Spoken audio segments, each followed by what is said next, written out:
Hello everyone and welcome back to Racing Weekly, a podcast and YouTube show brought to you by oddschecker in association with Bet365. I've got two Steves with me. Steve Ryder, as always, sitting in the pundit's chair this week, having done a grand job sitting in this one, tipping lots of winners.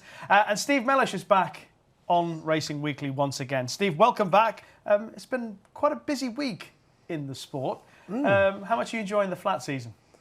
Love it. I love this time of year. I think if I could come, if I could do a pact with the devil, and I could only live for 3 months a year, I think it would be March, April and May. So the culmination of the jump season. And I just think the first 6 weeks, to be fair, up to Royal Ascot, I think the race, it's good after that with all the festivals, but for me, all the trials and the build-up for those races is just heaven. So I've absolutely loved it. I thought Chester was very interesting last week. I think we go up 3 gears to York this week, which is increasingly become the most significant meeting prior to the Epsom Classics. Yeah, there's so much to look forward to in the shows. As Steve says, we've got the Dante meeting at York.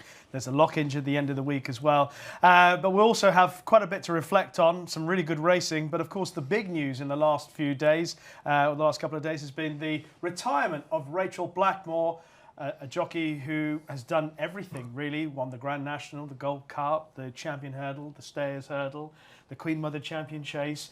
Quite an extraordinary career, and one that's done more than just be a good jockey, obviously, Steve. Yeah, she's amazing, and nobody could have a bad word to say about her, and she really worked her way up from nothing. I remember back in the days of her going to meetings, low-key meetings, the likes of Tremor for one race in a maiden hurdle at 50-1, and she really did get on that upward trajectory, and she was just a brilliant jockey, particularly around Cheltenham.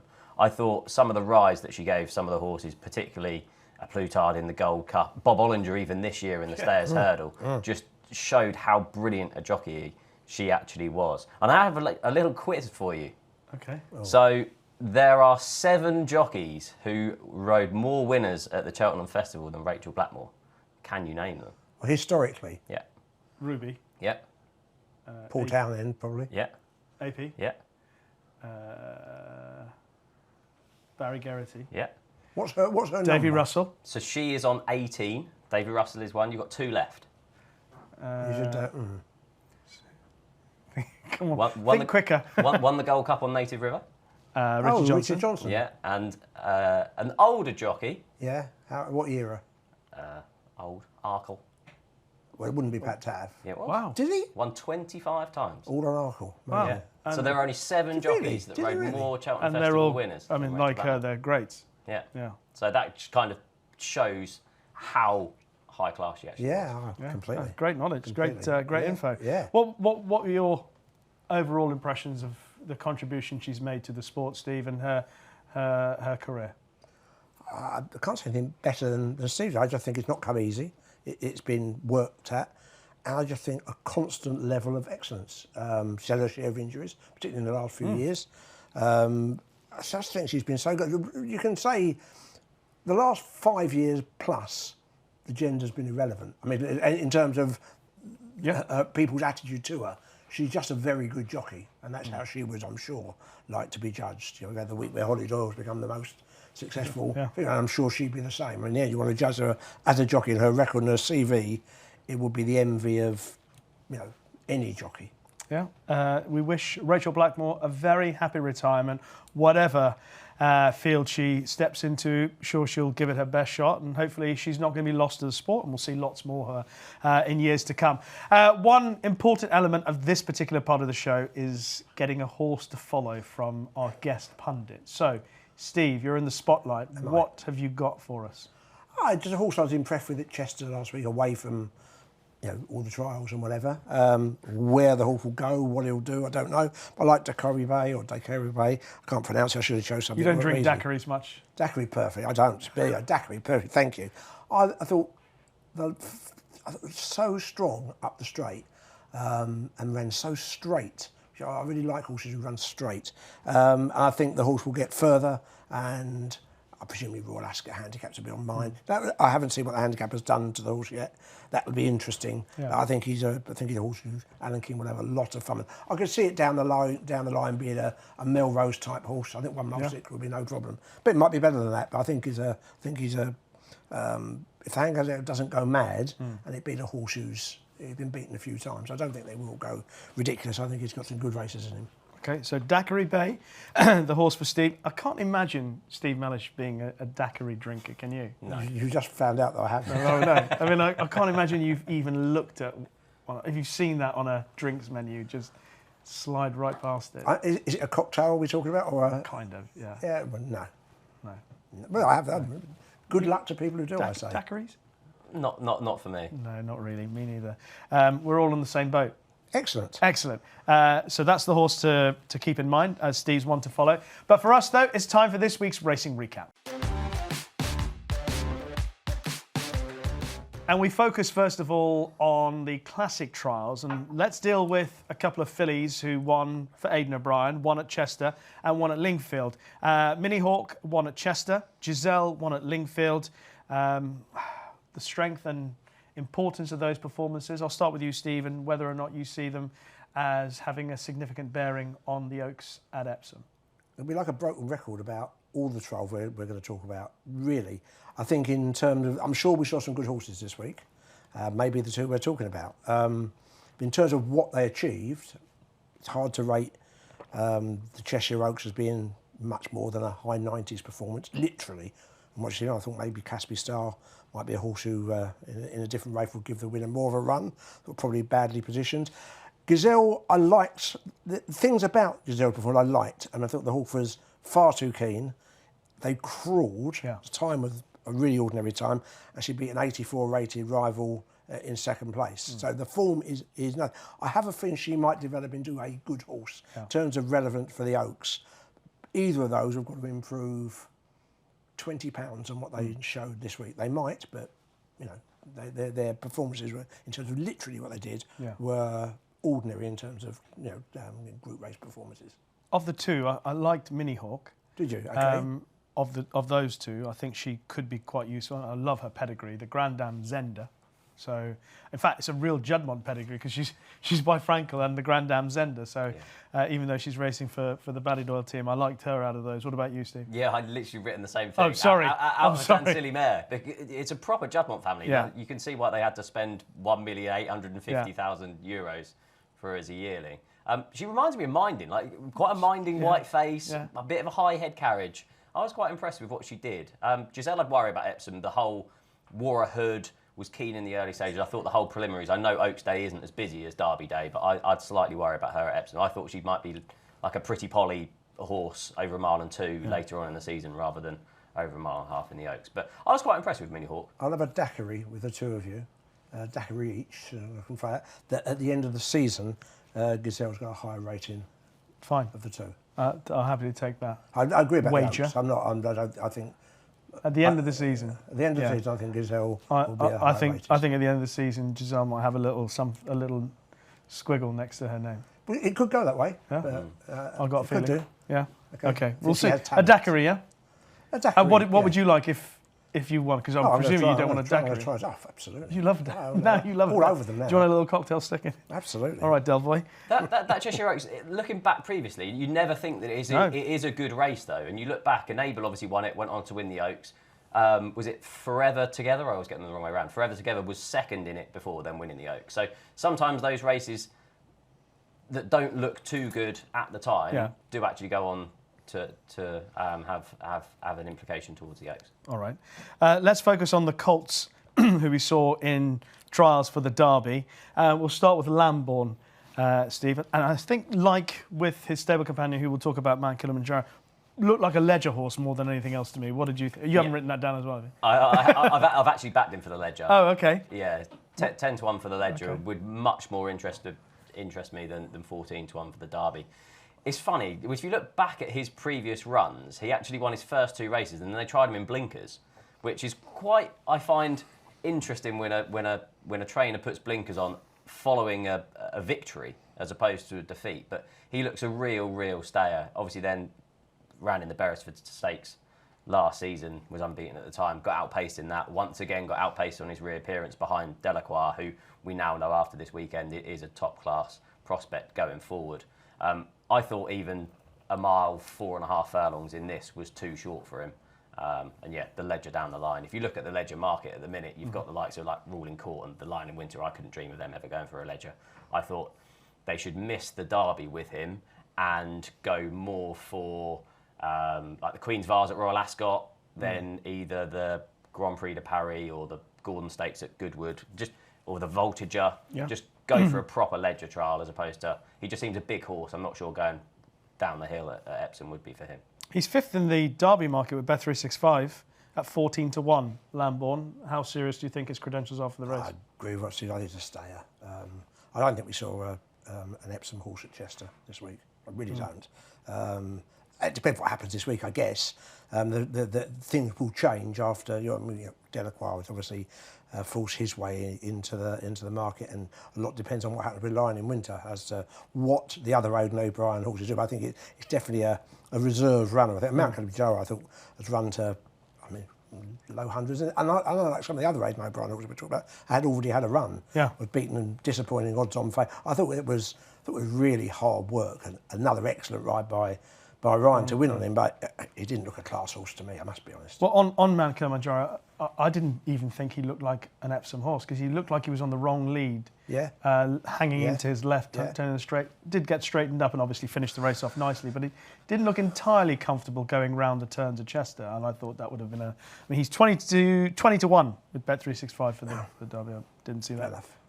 Same? No, I just thought it showed how much Ryan Moore towers above the other jockeys on the Kilimanjaro. We were talking about that on the way here. I think Chester really showed what's excellent, or one of the many excellent things about Ryan Moore. I think he plays the percentages all the time. He rarely gets his horses in trouble. And I think Chester, he accepts where he is and rides accordingly. He doesn't try and do anything, flash or special about them. He just gets them in as good a position they can be in from the draw and lets the horse do it. And that's the secret of jockeyship, I think, is to make fewer mistakes. It's the clock in his head as well. Like, he wanted to be prominent on Lambourn and Mini Hawk, and then as soon as he saw the strong pace in that D Stakes, he went, whoa, hang on, they're going too quick here. I'm going to be able to win this from the back. And yeah, he's just brilliant, isn't he? We'll talk more about jockeyship later in the show. But let's carry on talking about the horses. Another trial took place at Lingfield, the Derby trial. And speaking of jockeyship, Ryan on Puppet Master just got the better of Stay True and Richard Kingscote, just a short head between the two of them.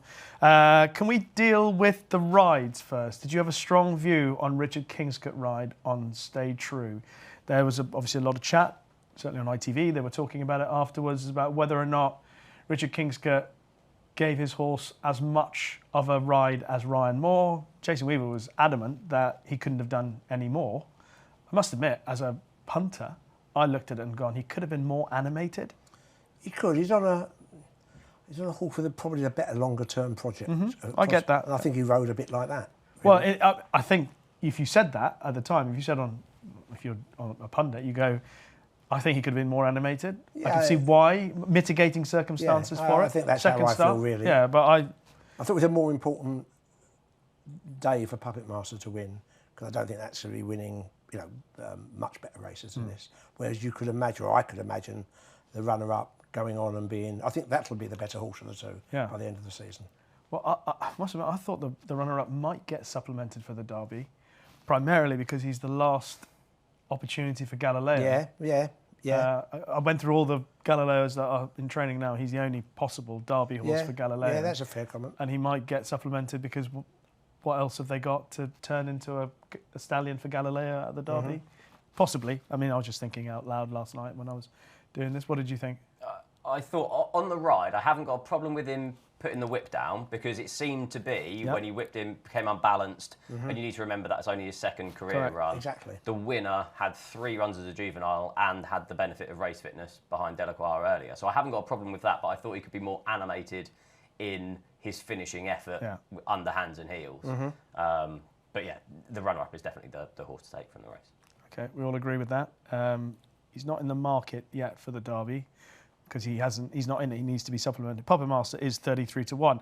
Second favourite for the Derby with Bet365 is Delacroix, who won in very nice style to the eye on the weekend. And I think Aidan O'Brien, talking about the performance, said he has been given a home prep for the Derby, the old-fashioned, the sort of high chaparral Galileo prep for the Derby. Yeah, the Ballysacks, Derrinstown Yeah. type trial. I was impressed with him. I had attitude question marks over him last season. Obviously second behind Hot as Hell in the Futurity.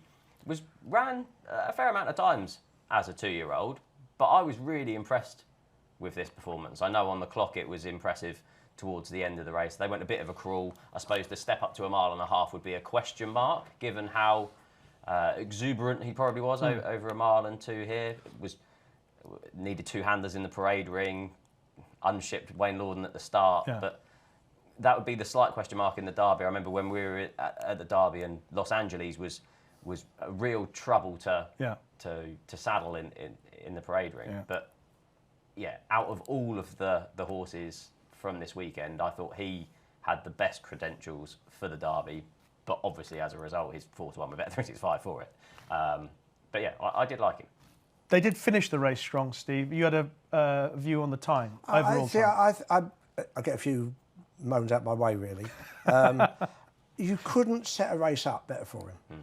The only 2 horses who were put in the race at all to have a chance of winning were the pacemaker, who was clearly there as a pacemaker, and Delacroix. The race, 35 minutes later, the Fillies Maiden was more than 3 seconds faster. That's 15 lengths faster time. Now, I'm not saying it's a better horse, but Delacroix, he done a good final 2 for. The thing that drives me mad about all the data we have about finishing percentages, which is all really important and really relevant, it's only relevant when you give it context. Seb Coe could do wonderful, great last 100 metres if you crawl for the first 600 metres in an 800-metre race. They have crawled there. He's in a perfect position. He's sprinted the last 2 furlongs. Making him 4-1 on what he did that day, visually impressive, but beating nothing. I think he's a complete overreaction. He was rated 116 as a 2-year-old. He's won twice this year. I don't think in either of them he's had to run to 116, personally. And, I'm not saying he isn't a good horse. I really don't want to be wrong here. I'm not saying he won't win a Group 1 and he isn't a good horse. I think Sunday proved absolutely nothing other than how good Aidan O'Brien is at setting up a public trial, which is what that race was. So, in your opinion, what price would you have Delacroix, roughly? What was he before Saturday? About 8-1, I think. Yeah. Okay, before the first race this year. I'd have him about going into this week. We don't know what's going to happen line in winter, do we? At the moment, I cannot see myself having a bet in the Derby that isn't running at York this week. So what do I think he's? I think he's about a 12-1 chance. I must admit, on his 2-year-old form, he's 116. That's about what he is. The fact he's same price as Ruling Court and a point and change. Ruling Court's form is different class this year. Yeah. Not saying he'll stay. That's No, that's a different matter. In terms of what they've achieved this year, they're not in the same parish. Okay. So we'll come back more to the 3-year-olds.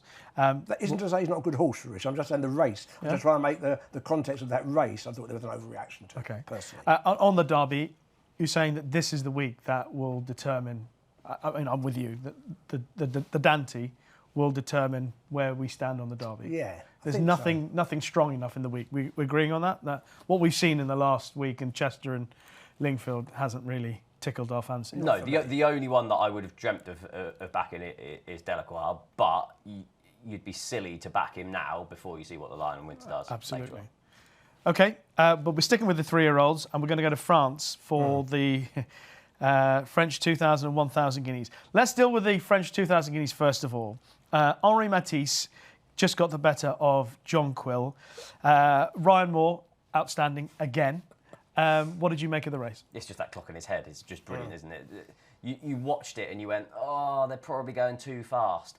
And actually, the horse to take out the race for me was John Quill. To be able to be that prominent, to again get past, to then try and fight back. Yes, I know Henri Matisse is probably a bit of a quirk bag and pulls himself up in front. But to see John Quill on that camera angle at the end, really fighting back to try and get past him, I was then really impressed with. I wouldn't be in love with Henri Matisse for the St James's Palace. I think the likes of Field of Gold will scare off a fair amount of opposition, and it'll end up being a small field, tactically run race at Royal Ascot round that bend, and I'd slightly worry that he'd get himself in a poor position, as good as Ryan Moore obviously will be on him. I thought 7-2 was plenty short enough for the St James's Palace. Field of Gold is 7-4 for the St James's Palace. Henri Matisse 7-2. John Quill's 8. We spoke about I felt John Quill was a little bit unlucky in that Henri Matisse challenged the horse on the far rail. Yeah. if you challenge Jonquil, I mean, maybe I'm giving Ryan Moore too much credit here, but Ryan may well, obviously having known Jonquil, might have gone, I'm going that side to challenge. I'm not going to go anywhere near. Possibly, Jonquil. yeah. Possibly. Well done if you did, Ryan. I think as a form, I think it's not as good as the 2,000 Guineas, personally. The horse I'd take out of the race, but more with a view to the French Derby rather than anything else. I thought Ridari was unlucky not to be placed, very much bred for 10 furlongs plus. I felt like I know we're going to talk about 1,000 Guineas in a minute. I didn't think Mikel Barcelona had a very good day on Sunday, and he's won a classic. But I really didn't. I think there were 2 moderate rides, and I thought that was a fairly moderate ride on Ridari. He wouldn't have won, to be fair, but should have finished closer. And I do think the horse is really bred to thrive up a couple of furlongs. All right. Are you both ready to talk about the French 1,000 Guineas? Yeah, whatever. Why don't we start, Steve, with you here? Okay. She's Perfect, gets the race, loses it after Steward's inquiry and an objection. Right result? I think it was the right result, and I think it would have been the same result in England. I think it reminded me very much of the Henry Cecil horse that lost our Jacqueline Queston, special duty? Questions you're meant to ask, certainly in England. I think it's the same rules in France now. Did interference take place? Yes. Was it caused by the first pass of the post? It was, by interfering with the eventual third and the cannon on effect. To paraphrase, do you think that interference cost a winning chance to the runner-up? When given we're talking about 1 inch, I think it's really hard to argue strongly that it was an outrageous decision to say that the interference hasn't cost him. I feel sorry for the connections, I really do, but I thought the horse. Incidentally, I think Zaragana should have won by further anyway. With a really moderate ride, I thought he was too far back in a race where he should have known that the eventual runner-up now was going to be forcefully ridden, and there wasn't much between them at the trial. And look where Ryan Moore was, about 4 lengths in front of you, and he then added to it by dropping his whip in the final furlong. But he's got the day, and Kieran Schumacher's got a ban, and I don't think he rode a better race. But I think the decision was the right decision, personally. There are obviously some other elements to add to it, with the whip being dropped and the slapping on the shoulder of the filly. We'll come to that in a second. But just on the subject of the steward's decision on the day to demote She's Perfect and promote Zaragana, I think Mick Fitzgerald and the ATR team were showing the scout angle, the back angle, showing that they were sort of alluding that exactly did more damage to Zaragana. But I still watch it again. I think the first move that exactly makes is as a consequence of She's Perfect going left. I agree. It doesn't have to be a bump. It can be intimidation. Yeah. And there is absolutely no question that there was interference. I'd be in complete agreement with everything that Steve says. The only thing that they could possibly win on appeal is the fact that he dropped his whip and used his hand 12 times. I think that's the only possible way it gets reversed, because there was interference, and I think the best filly in the race was Zaragana, both on the day and going forward. Yeah, agreed. I did. The thing about the appeal, and we were talking about this again, Steve, is that there is no actual rule for the use of a hand. There is a rule that states that you can't use, and so I think Rachel Blackmore in the pocket. So I've written this down. Yeah. So the stewards reminded her of her responsibilities under Rule D2 that only the whip should be used to encourage the horse. Now I haven't read the French rules, but reminded her of her responsibility. She didn't get banned. No, there is nothing in the French rules that state anything specific other than nothing other than the whip. Yeah. So the appeal is a strange one if that's what they're appealing for, because you're basically asking them to introduce a rule retrospectively, which I don't know any legal system that would do anything such as that, saying, well, that is illegal now after the event. So I think this is quite a shot in the dark. I do think, I thought there was an element maybe in some of the coverage that somehow this was a hometown decision. I really don't think that's fair. No, I really don't think. I think they applied, whether you like them or not, I think they applied the rules as they are, and going through them, it's pretty hard to argue they applied them wrong, I think. Or certainly not markedly wrong. Yeah. It wasn't like an outrageous decision. There's no nationalism at play here. I don't think there is. Can't see any. I don't think. Yes, the horse is owned by the Aga Khan, but it doesn't matter. That decision's not. That's not involved in the decision. I don't think it is, no. No, I know emotions in it straight after the race, and in the UK this wouldn't have been reversed. I actually think it would have been. So do I. And then I've heard some rubbish around, if it was the other owners were swapped around. Or if they was owned by Juddmonte or Godolphin, I think that's completely irrelevant and barking up the wrong tree. Absolutely. I thought it was the correct decision from the stewards. Yeah. Well, they disqualified the Wildenstein horse in Sagas when he won the. In fairness, it was for a Juddmonte horse, but You're right. Yeah, absolutely. Will the winner go for the coronation? Is that the? Hopefully, because I thought 5 to 1 was a big prize. Massive. If you look back, it was Vedja won the French 1,000 guineas and then ended up winning the coronation. That was a really strong contest. She beat Found that day, didn't she? Yeah. What was the bolt? Rose. Lucida. Yeah, that's the one. Was Lucida, back in third. Yeah. And then they had Ruhea obviously then win this race last year and then ran terribly at the coronation. But it is. I couldn't dream of her going for something like the Diane, like over a mile and 2. Like she's a proper miler, so I've actually backed her. And she's that's a great price. I think he's got a good bet there. And I think the way she's ridden slightly hides her superiority. I still would like to be see her ridden slightly more orthodox rides. She gets a mile strongly. I just don't see. I thought she should have won on Arc Day. A bit of a thing. I really do think because he'd ended up winning the race, there's not been much criticism levelled at him. I thought it was an ordinary tactical ride. All right. Any more on French 1,000 guineas? Happy to move on? Yeah. Look at some older horses in the last week. Yeah. Chester Cup, East India Dock. Oh, what a lovely horse he is, by the way. And well done to Harry Davis, following in the footsteps of Philip Robinson, who won back-to-back renewals of the Chester Cup. Can you remember the horse? Anak Pecan. Yeah, I do remember. Remember the colours as well. Yeah, absolutely. Yeah, I remember. I thought the Chester Cup was an amazing race to watch. Normally, incident packed and horses being snatched up, and they were some of the first 4 home were in the first 5 throughout.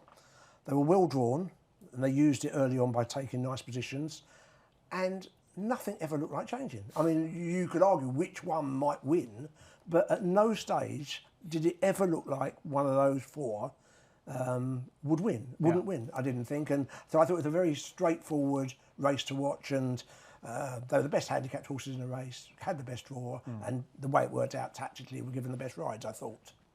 I love East India Dock. He's the sort of horse that's sort of becoming... I backed him at 16 for the trial, so I dislike him. I don't. I like him as well. I think he's a really good job. Yeah, I love the horse. I love that. It's brutal, but yeah. I'm excited when he goes back over hurdles next season. Oh, yeah. Yeah, but why are you so negative? I know I am. I'm only joking. I've just played a role, Rish. I'm excited. He's a good horse. Yeah. Now that he's won that over 2 mile 2, it'd be interesting what sort of tricks they go over next year over hurdles. Because they often say Triumph Hurdle horses end up going up in trip, and you can definitely see that with what he does. He's got some constitution. I look back, since April 2024, the longest break between his races has been 70 days. And that was Cheltenham November meeting to Cheltenham Trials Day in January. Obviously ran all the way on the flat. Should have had a run before. Went straight juvenile hurdling and then come straight here after that. I thought he's just incredible. Yeah, ran 9 times on the flat, 4 times over hurdles and then back here. Yeah. Brilliant horse. Yeah. James Owen saying it's one of the great days of his career, which obviously it was, but he might have bigger ones to come, maybe this week, who knows? The Ormond Stakes went the way of Illinois beating Al Karim. I thought Absurd was going to play a big part, and I was slightly disappointed with the way he finished the last furlong of the race. I was really impressed with Illinois in this, and this is for a horse that broke my heart last year in the St Leger, because I really fancied him for it. I mean, he was facing race-fit rivals. Both Al Karim and Absurd were both fit in comparison to Illinois. If you look back through Illinois' form as well, he was beaten at really low level last year on his first 2 starts, was beaten in a listed race and a Group 3. One over a mile and 6, one over a mile and 7 last season. But showed plenty of pace here. Like, I wouldn't be against him dropping down to a mile and a half, something like the Coronation Cup. I think he's 8 to 1 with Bet365 for that.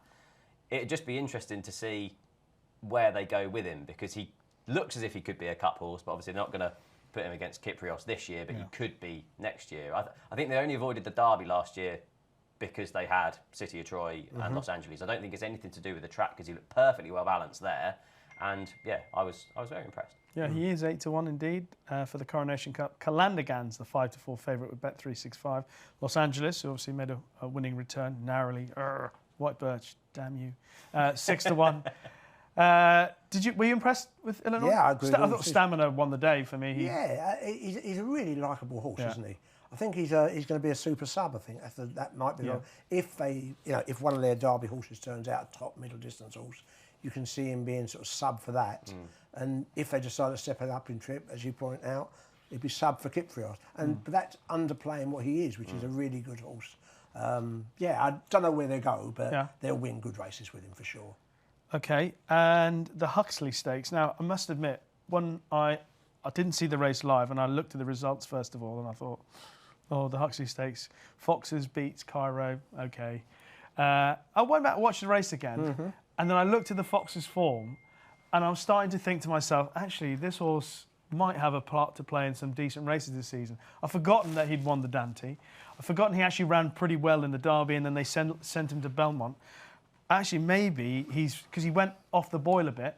He disappointed travelling abroad, but he was behind Rebels. Maybe he could be quite interesting this season.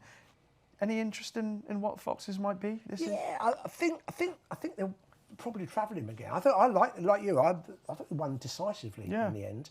And he's a really worthy horse. But I suspect they'll be aware of programme books in Canada and in Europe and America and all sorts of places. It probably isn't a genuine.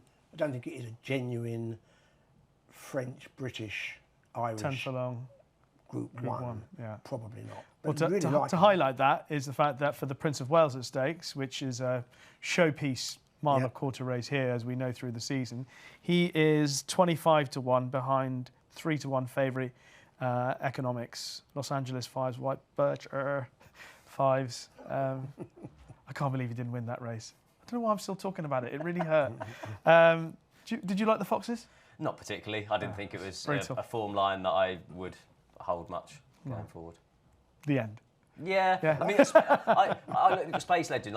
Space Legend was really disappointing. I looked back through his form and kind of could make a case for him, but he's been gelded, and it looks like he might need that twice. Yeah. Given the way he ran. Okay. Speaking of being gelded, by the way, Al Yanabi at Haydock, that was pretty good. Did you like more positive about that? Yeah, I was more positive around that. I didn't think the race was much, but I thought he did it in a decisive manner. Okay. Anything else from the last week that you wanted to give? No, don't think so particularly. Okay. Anything else, Steve? Yeah, I think we need to touch on Albert Einstein, one at Nace. Oh, Was the 2-year-old, was really, really impressive. Now sort of 3-1 for the Coventry at Royal Ascot. That might force Charles Darwin down in trip to the Norfolk, you'd imagine. You then had Military Code, who is a fascinating market moves at the Guineas meeting, because was all the, or was it the Craven? Craven, Drifted markedly out from kind of odds on out to 6-1, won well, defied a penalty back at Ascot, and he's 10-1 for the Coventry. So you've got Wise Approach later on in the week, going for a novice race under a penalty. So you've got that Godolphin versus Coolmore in the 2-year-old division already mounting up for Royal Ascot. I prefer Albert Einstein the 2, I must say, for the Coventry. Yeah. I like most about him. You're right, too. I forgot about the 2-year-olds. I thought they were able to ride a race on him. You know, a lot of 2-year-olds are burst and go. I think to a degree Military Code might be a little bit. Nothing wrong with that. Got great speed. I really like the fact that Albert Einstein got a track behind the horse that had some experience, well-backed horse, and just picked him up with ease. And they pulled 12 lengths clear. I thought that augured really well for, you get a big field in the Coventry, you'll go something, a blast off, and I think presumably Ryan will ride it and he'll sit. So I thought that was a genuine Coventry trial. Just going back to the Al Yanabi race, Tiber Flow I thought ran really well in behind, and he, I presume, would head back for the John O'Gaunt, which he won last year after he fell. Do you know he fell? At York. Yeah, terrible fall. I presume they decided they didn't want to go back to York with him and run in this race at Haydock and then send him back to there for the.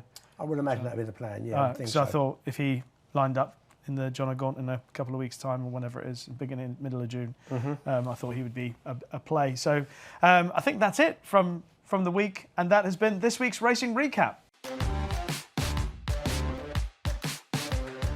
Now, before we get into our York and weekend preview, just to let you know that our sponsor, Bet365, have a best odds guaranteed offer. It's available on every single UK and Irish race from 8 a.m. on the day of the race. If you take a price and the SP is bigger, Bet365 will pay you at the bigger odds. Full T's and C's can be found on the website. And so to the Dante meeting on the Knavesmire, and looking forward to the first day, which is on the Wednesday. The Duke of York Clipper Stakes is the first race that we shall begin with. There are a number of horses here that you can fancy for different reasons. A couple will be on the comeback trail. A horse that I really liked last season, Inner Sheeran. Where would you like to start, Steve, in this race? Who would you focus on? The Inner Sheeran is a is a very talented horse. I wonder if the Jubilee is the absolute aim. Give me so he was coming World Cup last year, wasn't he? I'm right in saying that. He's impressive, and I think Ascot really suits him. I'm not saying it won't be. It's a big day for him. I'm not saying York he wouldn't be any good at. But I just worry if it's the be all and end all. Night Raider is flat, sharp 6 is ideal. I like Elite Status. I think it's a class act. Again, I think the conditions would be absolutely ideal as I see it. I just thought he was a really big player, so that would be the way my pin went. Inner Sharing 9-4, Bet365, Night Raider 11-4, Elite Status 7-2, 6-1 bar those. I know you loved Elite Status last year. Yeah, I do again. Okay. Yeah, it's a horse I really, really like. It was slightly disappointing how his kind of campaign ended last season, but then I looked back, and it did as a juvenile as well, to be fair. If you look at it, form figures between May until July in his career are 1-1, 3-1 as a 2-year-old, and 1-1 last year as a 3-year-old. And then between August and October, 7, 8, 8 and 19th. So there's just something about this time of the year. Now, he won his reappearance by 2 3/4 lengths last season, so we know that he goes well fresh, and it's well documented that he's not the easiest horse to get right. I think he strikes into himself at home in his work. So a horse like that, you're definitely going to have fit and ready to go when he is right. Now, if you look as well, he's a 2-time Group 3 winner and a 2-time listed winner. Now, he's a Havana Grey colt, and I reckon he would still do a job as a stallion somewhere at the end of this season. Horse. Yeah. So I thought this Group 2 would be high up in his target-wise, as opposed to, like Steve says, with Inner Sharing, his number 1 target is going to be Royal Ascot Group 1s further down the line. Slightly concerning the fact that he's had a wind up, and I think Night Raider is just better on the all-weather. I get what you're saying, and I think York as a track will suit him, being flat 6 furlongs, and I think he'll give Elite Status the perfect toe into this race, and 7-2 is, he's a strong fancy for me. Oh, okay. Did you decide? I agree. Elite Status Elite Status, one I like for the. Yeah. Yeah, absolutely. I think things are right. I think today. I think it will be part of. It'll be a definite target as opposed to something down the line. I'm not saying he won't have other targets, but I suspect that for all the reasons Steve said, he'll be ready on Wednesday. The thing I liked about the shape of the race is that Inner Sharing's in 1, he only goes forward. Night Raider goes forward in 3, and Elite Status is very prominent in the speed races in 4. The horse I like is Flora Bermuda. We were talking before we started the show, and I was saying one concern is ground, because a lot of her form is on soft ground, but she has got form on good to firm ground as a 2-year-old. She has won under PJ McDonald at York. And I just felt the way the race is going to play out, she might be able to just get in the mix. And I watched back the Champions Sprint on Champions Day again. I mean, she travelled into the race. She never actually quickened like she can. And there's part of me thinking that maybe she would have done on better ground. I don't know. But she travelled really well with Kind of Blue that day, and she moved into the race menacingly. She didn't go away, but she didn't find the extra gear. But it'd be interesting to see how fit. Obviously, worth seeing her in the paddock beforehand. But I think it's a really good race. Yeah. Those 4 horses. I mean, you think Marshman's actually not been bad this season, but he's 14-1 with Bet365. Kind of sums up that we hope to see something quite useful in the Duke of York. Okay, the Musadora also takes place on the same day on Wednesday at York. Whirl is the 11-4 favourite. Smokin' 3-1. Serenity Prayer 130. Go Boots 4-1. Miss Tonnet 8. And Tati Coram is the outside at 14s. Who do you like here? Yeah, watchers of this show will get bored by the fact that I've made cases for Go Boots for about the last 2 of 3 episodes, because she's been entered up at Sandown, been entered up for the Lingfield Oaks trial. But I do like her for this. She's well-bred. Night of Thunder out of Hertford Dancer, who won the Lingfield Oaks trial, then finished 3rd in the Ribblesdale, close 3rd behind Coronet. So she's really well-bred for it. She was really green on debut at Lingfield, got behind and ran down the leaders who had gone clear. She then, they went the softly approach. She was sent off 2-11 at Lingfield last time in a novice under a penalty. And because she was so superior, she was left in front a long way from home, and she still showed her greenness. Massive. Now, that would be a slight concern for Kieran Schumacher. York is a big, wide track, and you'd slightly worry if she was left in front where she'd then end up going. But I thought it's a strong field, and there'll be something to take her into the race. Absolutely. And at around 4-1, I thought she was probably a little bit overpriced.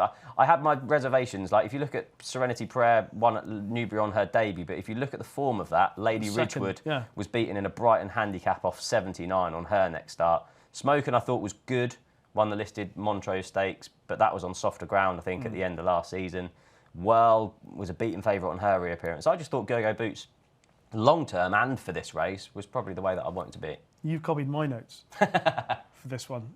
Go-Go Boots for me as well. Steve, what about you? I have a theory about this. I think World's favourite because of what happened at Chester last week. Yes. And I say I don't think any of those horses had to improve to win. No. I think World has to improve to win. There was nothing in her first run that showed the promise of some of those horses that won last week. I agree. It was a bit flat. It was a bit disappointing. Yeah. I'd be really disappointed if she won. I also have a feeling. I think a few trainers missed out. Chester. I think people have taken a view. I'm probably reading much too much into this. I think Rafe Beckett runs his best filly, 3-year-old filly, and his best 3-year-old colt this week. So I think it's a big week for him. Not saying they'll win. Yeah. I think Smokin' is his best 3-year-old filly. I think Pride of Arras is his best 3-year-old colt. Smokin', the ground, as Steve pointed out, is an unknown rather than but it is a doubt. Yeah. But Too Darn Hot was very effective on fast ground. The Dam was very effective on fast ground. At the moment, I'm prepared to think, OK, it's just circumstances that she turned up at the end of the season and she encountered something. I love the way she won at Newmarket, the way she travelled on the turn of foot to take it up. And she's bred to stay, certainly on the Dam side. She's got lots of stamina on the Dam side. So I like her chances personally. I absolutely can see the horseshoe tipped. I can see that. I would be less disappointed if that turned out to be better. I'd be disappointed if Whirl was better than Smokin', but I'm probably wrong. I'd be also disappointed if Whirl is better than all of these fillies. I'm with Steve here. I think, as in, sorry. That, yeah, no, I can see the argument entirely. I'm with Daiquiri Steve, not non-Daiquiri Steve. Yeah, the Daiquiris are coming to me. Go Boots as well. The older fillies are in action later in the week in the Middleton. Sadly, no Kalpana in that race. See the Fire is a 7-4 favourite. Beautiful Love 4-1. Nakil 4-1. Dahase 11-2. 12's bar those. See the Fire looks a good opportunity. The race we're talking about is the race now. Kalpana's come out that I'm less interested in, if I'm being truthful. I think See the Fire's the right favourite. Had a run under his belt, run okay. But that's genuinely, there are lots of races I'm really excited about. I'm not going to be false and big something up. I haven't really got a view, Rish. Yeah. It is disappointing that Kalpana's come out of it. What do you like here? Yeah, and the Stranger's come out of it. So it's, you look at the prices and they're now just a bit too short from where I wanted to back them. Because if you look through it, I really like Nakil as a horse. She was really impressive on a final start last season, but that was over a mile and 6 and in first-time cheap pieces, and you'd slightly worry about the trip for her. But I thought she might get away with it with a bigger field and at a strong pace. But I looked through this and I struggled to see a strong pace, so I'd slightly worry about this for her. See the Fire is the one who will appreciate the trip, but she's now just too short for me to be back in at that price. Similar story for me. Also, on the same day as the Middleton is the Dante, and this is a race that hopefully will cast a very, very important clue for the Derby. The Lion in Winter is the 6-5 favourite. Alpine Trail 9-2, Wimbledon Hawkeye 6-1, Pride of Arras 12-1, same price as Tuscan Hills, Damascus 14, Nightwalker, etc. And those prices obviously with Bet365. The Lion in Winter. I'll start with you here, Steve. Where do you stand on Aidan O'Brien? So horse is 6-5 for the Dante against Alpine Trail who's run this season, Wimbledon Hawkeye who's run this season, etc. And Aidan O'Brien said whatever happens, he's going to come on for the run. And in that sense, with Aidan's runners so far this season, generally they've been getting beat. Yeah, they have. Yeah, Lake Victoria, there were the two of them, weren't they? In all the stable visits was, this lad isn't going to be ready for the Guineas. She might not head to the Guineas, and she ran a Guineas race as if it was a trial. And I just slightly worry that it'll be the same for the Lion Winter here. You can't watch his races last season and not be impressed, but further down the line is definitely going to be where you see his best. I'd also slightly worry about his constitution for it. He won the Acomb in really good style, and they said, we'll go for the Goffs Million, missed that race, was then declared for the Dewhurst, missed that race. You just slightly worry at this stage if you're backing him at such a short price. I thought Alpine Trail was interesting. The fact that Charlie Appleby, straight after his Newmarket victory, says, he doesn't really show a lot at home, we don't know how good he is. But that didn't stop them sending off 4-9 on debut and 10-11 last time. So there must be a bit of confidence behind him. And the fact that they've supplemented for him probably shows that they do think that the Lion in Winter is vulnerable. That's not to say that it's definitely a 2-horse race, though. I did like some in behind. I'll leave Pride of Arrow for Steve to talk around. But Tuscan Hills I liked, but I was slightly frustrated that Calagoon let the form down at Chester, because I quite like that as a Pontefract listed race. I thought that was being downplayed, I suppose, as a form line prior to that. But I was with Wimbledon Hawkeye for the 2,000 Guineas, and that 2,000 Guineas run went exactly as I thought it would, got slightly outpaced and then was staying on strongly at the finish. And I do think this Mile and 2 trip will be the right one for him. And he has run twice this season, and he's definitely going to be race fit against rivals who you can't say that about. Steve? I think it's a really interesting race from so many point of view. I'm going to have two bets and probably have a saver on Pride of Arrows. I like the horse. I just think, again, things hadn't gone to plan at the beginning of the season. I'm sure they would have run him before this if they could. Really hoping the horse runs well. I think it's a big ask first time up. Yeah. All I've done, I think, is his best 3-year-old colt, whether it'll prove it this week. I don't know. I will probably make sure he doesn't lose for me. But I'm going to play the race in two ways. I'm going to back the Lion in Winter for the Derby, which is around 300. I think if it wins, I think we're talking about an even money chance for the Derby. He's the best 2-year-old last year. He beat Ruling Court last year. He will stay. And that would be, I think the form will be a class above the other trials we've seen. I am fearful that he might not win. And if he got narrowly beaten, I still think Ryan Moore would ride him. I still think he'd end up favourite for the Derby, and I wouldn't be losing much. He could bomb out for all the reasons. I share them. I don't like it when horses go missing. And he has... I'm not so bothered about this year, but he did miss 2 races last year where the clearly intention were going to go and didn't. This one, I think he announced fairly early he was missing the Guineas. And in many ways, he has had 3 more weeks to get ready for delay. So he has to run well to have a chance in the Derby. But I'd rather back him at 3 to 100 for the Derby than I would at 6 to 5 this week. I absolutely agree with Steve. I think Hawkeye will back each way. I think it's better than nothing. I think he's got... Of the horses who've run this season, I think his form's the best form. It's much better than Alpine Trail's form. Yes. And he's a bigger price. I think the trip, I completely agree. I'm not sure about the Derby, maybe, but I think Mile and Court is perfect. In fact, on a flat track, I think he's perfect. And I think if ever he's going to beat these horses, I think today would be the day. And I think 6 to 1-ish is a really reasonable price to find out. The yard's in great form. So I want to throw in one other horse who I think... Another horse, rare, whether I'm not a fan of Mikel Barcelona, as you can probably tell, I am a fan of Oshley Murphy. One of his rare poor runs this year, I thought was getting beat on Royal Playwright at Newmarket. And I do think that's a good horse who wants to step out to a mile and a quarter. At a really big price, I could see that running. It's had a run under its belt. I could see that running well. I think it's so much better trial than all the other trials there's in. Besides other horses you both can mention, there's 6 or 7 horses who are legitimate group horses. None of the other trials have had that. So if whatever bet I have in the Derby, I'm sure he's running this week. That's what I think. Okay. I'm going to add Way of Stars to the Oisin Murphy list of rides. Yeah, he's running a few, but I cannot wait for the race. I'm just going to mention, I think, Lion and Winter and Wimbledon Hawkeye, their form from last year, with Ruling Court, etc., it stands out. But you just don't know what you're going to get first time up. A horse that I liked him last year when Sir Michael Stout trained Night Walker. If you look at his pedigree, the Dam is obviously a sprinter, Scuffle, but Logician's in there. Yeah. There are horses in the Dam side of the pedigree, and he runs like he wants to step up and trip. And there is every time he's run so far, I'm like, this horse is still miles away from being the finished article. But I liked his comeback run in the Fielden. He's obviously going up in trip again at York. So I'm just going to keep an eye on him. Not for a Derby, he's in the Derby, but not for the Derby. But I just think he could be quite a useful horse, especially stepping up in trip. So I'll be watching that and watching the Dante with very, very close eyes. The Yorkshire Cup, next race we'll preview. Rebels Romance, quite interestingly, the 2 to 1 joint favourite with Sweet William. Trawlerman 5's continuous. I think he's got a couple of entries this week. He's next in the market. Epic Poet 15 to 2 Hamish. Will he definitely run on that ground? Not sure.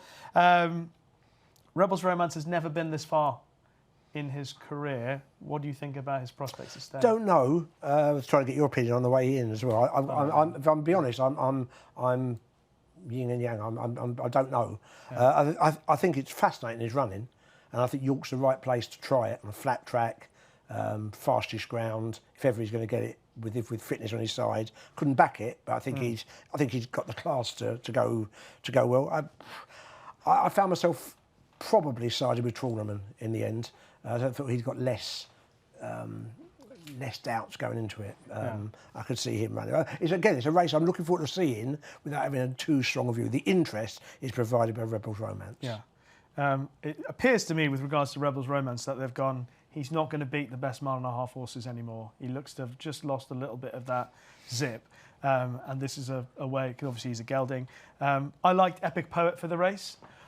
Very good record at York, very good record overall, pretty consistent, ran some mighty races. I mean, he was placed in the John Smith Cup and the Ebor, and he ran really well out in the Middle East.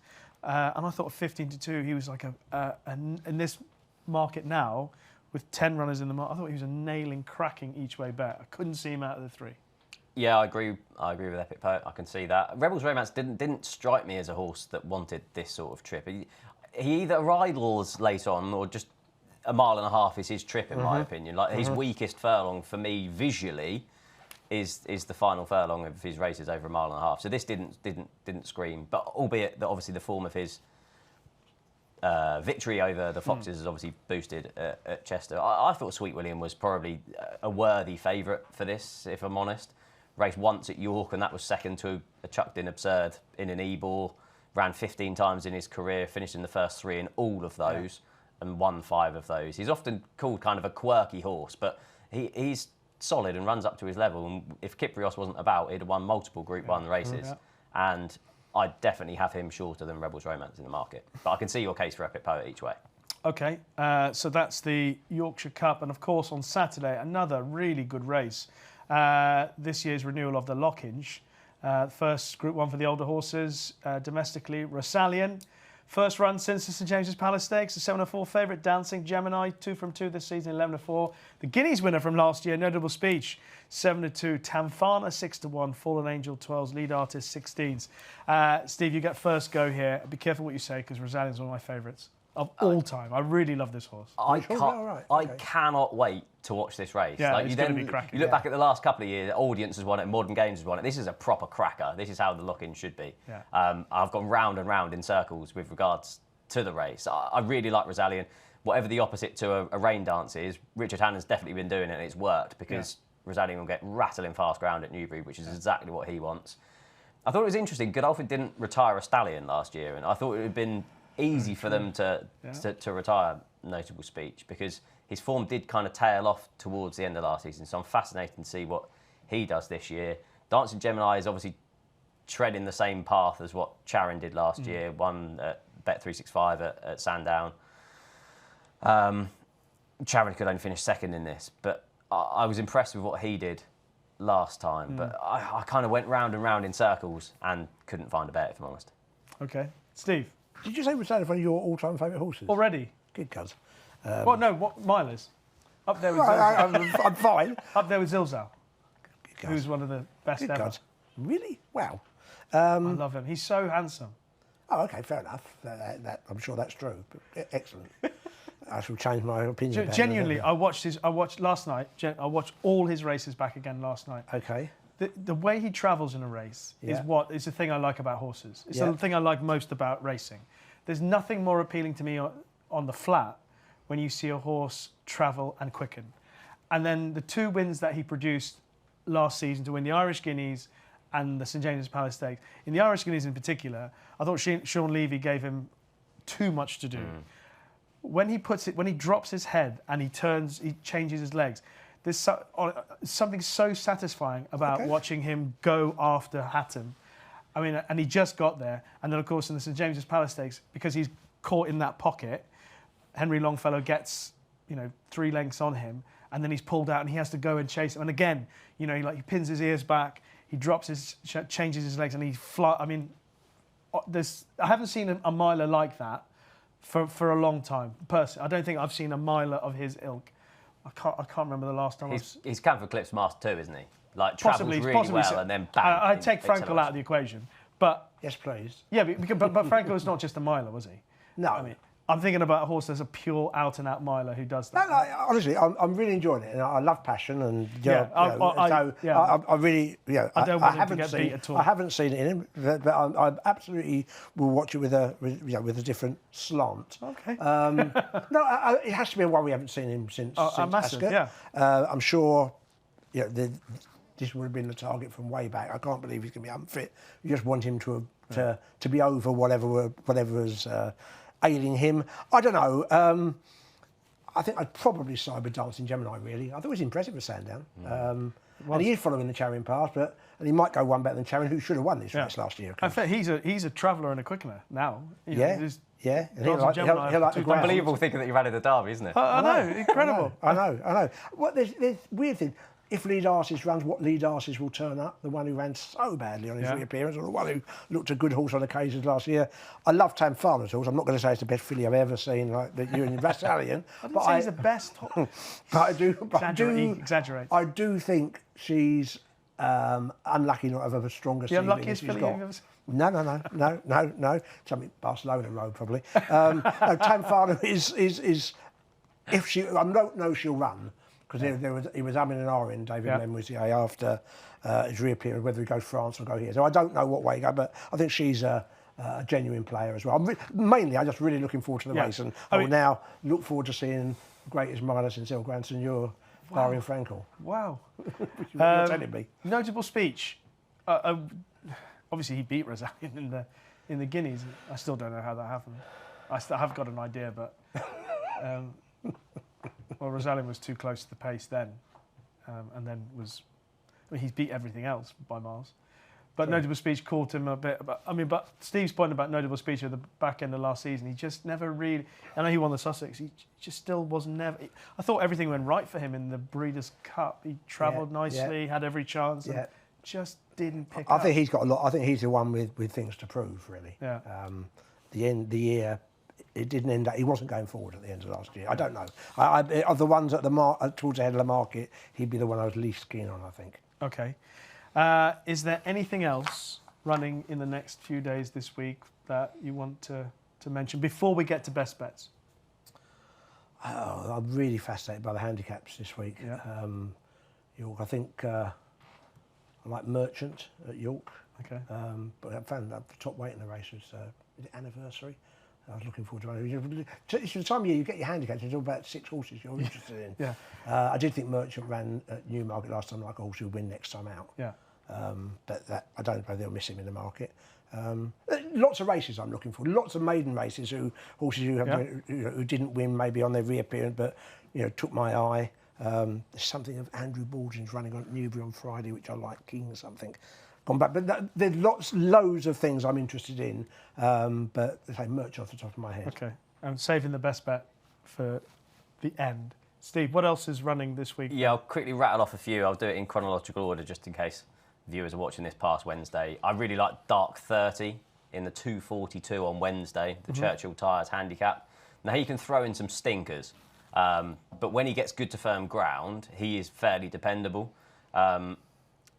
I thought the market was over-exaggerating his run last time at Newmarket. He reared in the stalls. There was a bit of a deluge of rain, so it wouldn't have suited him at all, and it ended up running no race at all, really.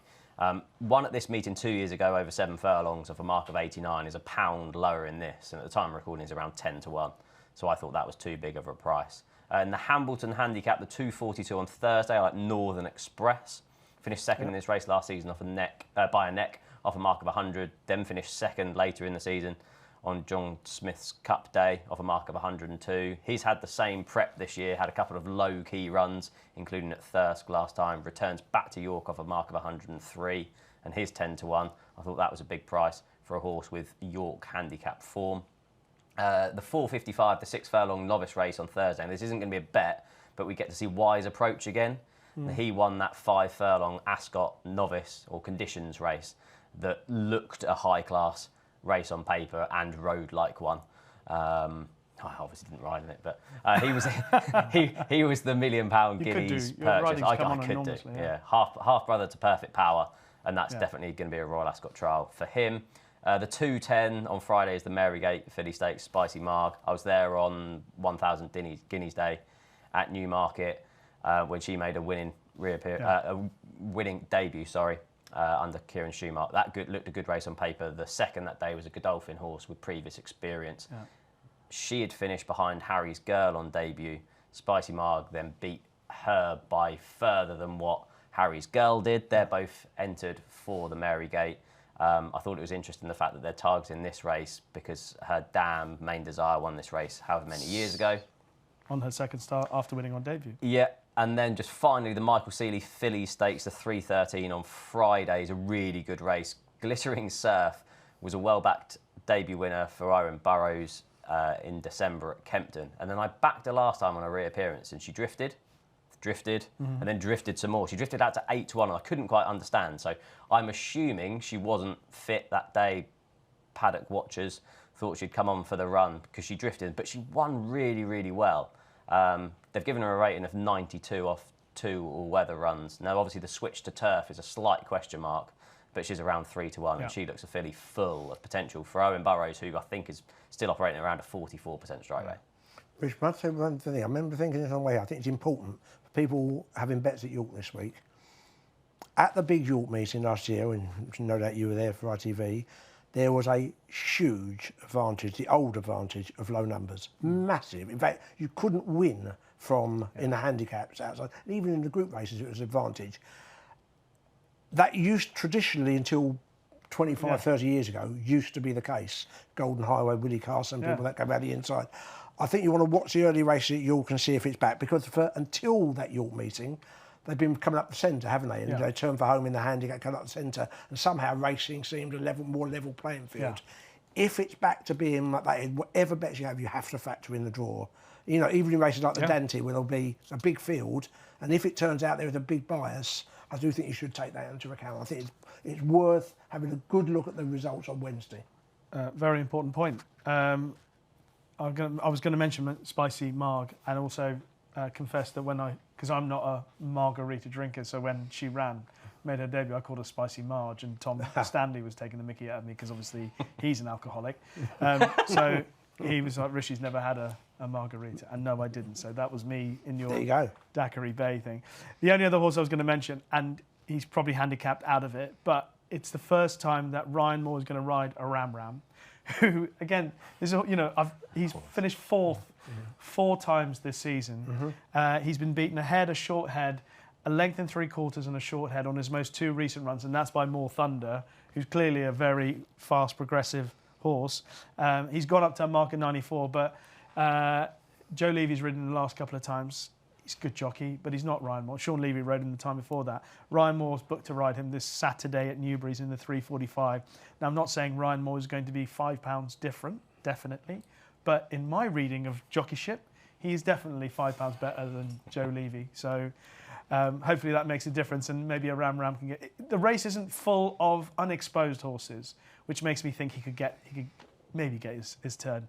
You're Hannon-tastic on Saturday, aren't you? I mean, I didn't say I haven't tipped for Rosalyn, have I? I just want him to win. You don't all but tip. Wow. He's my favourite. It's my favourite horse at the moment. There you are with your yellow and black scarf. Oh, you can, dripping in sweat, but you have to have your scarf on. Okay, that's a look at this week's racing. Now, before we get into our best bets of the weekend, just to let you know of a free-to-play 6 horses challenge. It's available every weekend with free spins on offer if you get 2 or 3 selections correct. Prize pools available for 5 and 4 correct predictions, as well as a jackpot for all 6. T's and C's apply. So it's time to close the programme off with our best bets of the week. And Steve is first at the crease. Okay, I'm going to go for the London Cup at Newbury on Saturday, a horse called Archivist. I like horses who are handicapped on form over shorter, stepping out to what I feel is going to be their right trip. I think the horse is really wants a 1 1/4. Ex-Michael Stout horse last year. I thought it was a very encouraging reappearance. Well, he didn't get much of a run at Nottingham, and I don't think it was I don't think the horse would have gone home exhausted afterwards, put it that way. Yeah. So I think the horse will take a big step forward, and I think the horse will enjoy the Mulligan. The wide open race, a great race, potential group races running the race. So I'm not for any seconds saying it's a good thing, but I do think the horse will improve, and we'll find out if that's good enough. I think that should be an in-running comment at the end. So, won't go home exhausted. Yeah. I enjoyed that. Okay, Steve. That's right. I'm looking forward to the London Gold Cup. See which Triumph Hurdle winner we're going to see. Yes. It might be my selection. Yeah. My best bet comes in the Duke of York Clipper Stakes. It's elite status. I love this horse. It's coming available at 7-2 with Bet365. Form figures, May till July is around 6 times and won 5 of those. Just something about this time of the year really suits him. Won by 2 3/4 lengths on his reappearance last year, so you have no concern about his form fresh. And I think the race will set up perfectly for him with Knight Raider drawn next to him. Okay, and I'm actually going against Steve. Excellent. In the London Gold Cup. I saw the case for Archivist, who is now 5-1 with Bet365. I'm going for... He was 8. It was when we were in the, Yeah. we were in the car coming here. It's a shame. We saw 5. Okay. That's probably because Steve mentioned it. And mine's going to go bigger. I've gone for Wave Rider in the London Gold Cup at Newbury on Saturday. He made his debut at Sandown last year.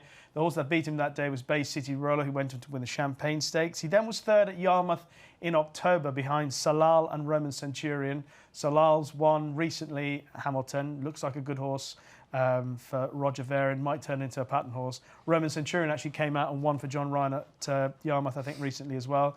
He was second 3 weeks ago at Wolverhampton to Red Sand. Jolly Roger was in behind. Those 2 horses are due to run at York this week. They've got marks in the 90s. And he was given a really good comeback ride in that race. Wouldn't have gone home exhausted, I think the phrase is. He goes up in trip as well to 1 mile and 2 furlongs. He's run off a mark in 83. Goes up in trip to 1 mile and 2 furlongs. The Dam is a half-sister to a Group 1 winner over 1.5 miles. Harry Charlton won the race last year with King's Gambit, and Roger Charlton, obviously Harry's dad, won it 3 times between 2015 and 2019. He's going in down at the bottom of the weights. So Wave Rider, my selection. Is he, actually, I've already backed him. So hopefully he doesn't drift too much. And that's the selections. So just to recap, Steve has gone for Archivist in the same race, the London Gold Cup. Steve is going for Elite Status in the Duke of York Clipper. And I have gone for Wave Rider in the London Gold Cup. Steve, thank you very much. Thank you. You're not working at the Derby this year? Trying not to. You prefer to sit at home and watch it? I do. Okay. I do. If I had choice, absolutely, yeah. I'll be working in my living room. Excellent coverage. Pacing the living room. Well, excellent coverage on all the channels. It is, completely. Yeah. Absolutely, yeah. Yeah. Sport for choice. Are you racing this week, Steve? Yeah, it should be Newbury on Friday. Okay. Are you cricketing again, by the way? I just had a knee op, so I'm a couple of weeks away from being back to full fitness. Okay, the team getting on without you. They were right. They won for the first time on Sunday. One from one. That's what happens when I'm not playing. You're going to have to earn your spot back in the side. Anyway, thank you both. Really enjoyed that episode of Racing Weekly. Hopefully you have as well. Of course, Racing Weekly brought to you by oddschecker in association with Bet365. Thanks to Steve and Steve.